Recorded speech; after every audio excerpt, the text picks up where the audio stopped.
Greetings, netizens of YouTube. It has long been apparent that anger, outrage and a sense of disconnection are features of modern society.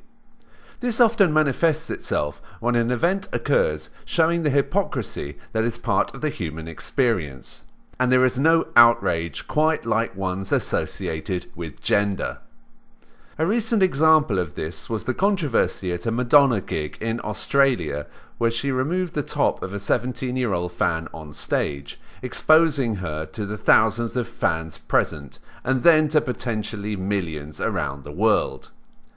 The fan herself was not upset about it, and seemed to look upon the controversy as an opportunity to kickstart her fledgling modelling career. But rather than argue the rights and wrongs of the issue, or to raise the spectre of sexual assault, more interesting is the overriding reaction on social media and sections of the press. They ask, how is it that Madonna can get away with this? But if it was a middle-aged male pop star, he would be in serious trouble with the media, feminists, and potentially his sponsors. Of course, some feminists have spoken out against Madonna in this case, and many others have said the whole thing was overblown. Nevertheless, the argument rings true. This mirrors the inconsistency in treatment many of us have witnessed in previous cases of gender-based double standards, whether it's a disparity between the sentencing of male teachers who sexually abuse children and female teachers that do so, or, for example, the way studies suggest that society judges men more harshly for acts of homosexuality, whereas women experimenting with their sexuality is considered acceptable. On the other hand, women do receive equally harsh sentences for the most violent crimes, and stronger vilification from society and the courts for murdering children, for example. There is not an easy answer to the hypocrisy of cases of this type. Ostensibly, it appears that there are many vocal anti-feminists on one side and mainly feminists on the other. Certainly it's the impression on social media, but I would like to suggest that we are all complicit in these double standards to some degree. And by framing arguments in adversarial terms, or jumping onto our high horses at the first opportunity, we are actually harming ourselves. In public, we may argue for consistency, but in our own lives, many of us are constantly making value judgments based on somebody's gender, and apply double standards for men and women in our own lives. And we do so from the outset. Even something as seemingly innocuous as treating girls and boys differently. Why we do this, and whether this is quote-unquote healthy or not, is a topic that won't be explored here. Nevertheless, despite our best intentions, it seems that many people still feel most comfortable encouraging traditional gender roles. In my view, there is a connection between the male gaze and the hypocrisy of society on this subject. Strictly speaking, the male gaze is defined in Wikipedia as follows. The male gaze is a concept coined by feminist film critic Laura Mulvey. It refers to the way visual arts are structured around a masculine viewer. It describes the tendency in visual culture to depict the world and women from a masculine point of view, and in terms of men's attitudes.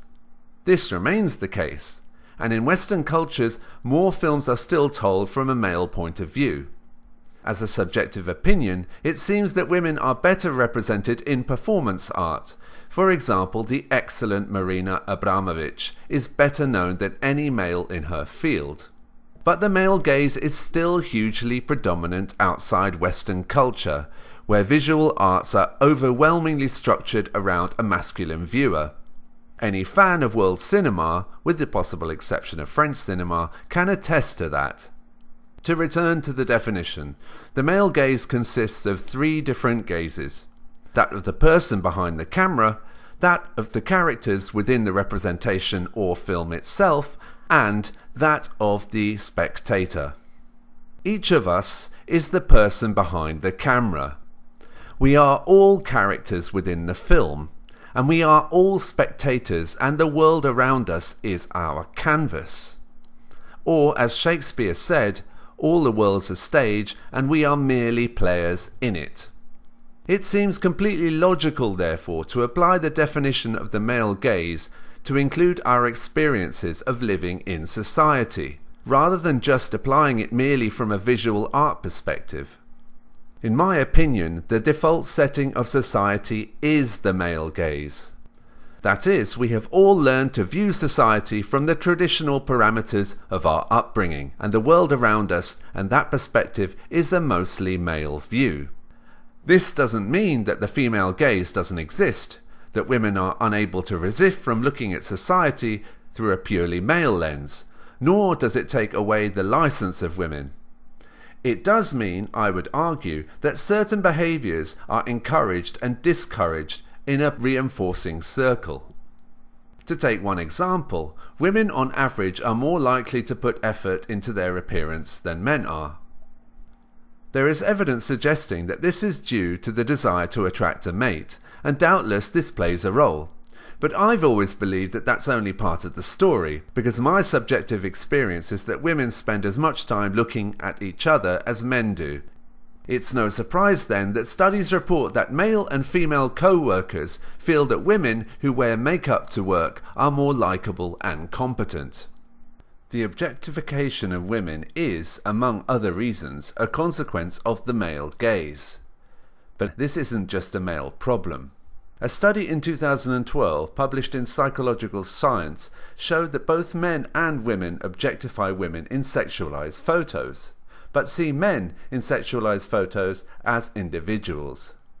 If the results of this study is accurate, and I've found no reason to doubt its veracity, we have to ask ourselves what it is in society that is essentially telling us that women in revealing clothing become sexualized, and yet men in the same type of garb remain individuals.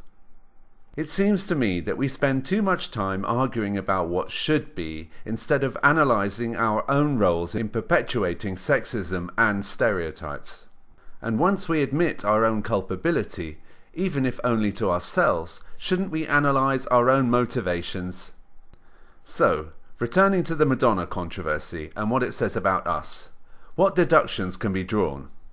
Well, for one thing, it's ironic that Madonna sexually objectivized her fan on stage just prior to exposing her, but entirely consistent, as Madonna throughout her career has objectified both men and women in her videos and live performances.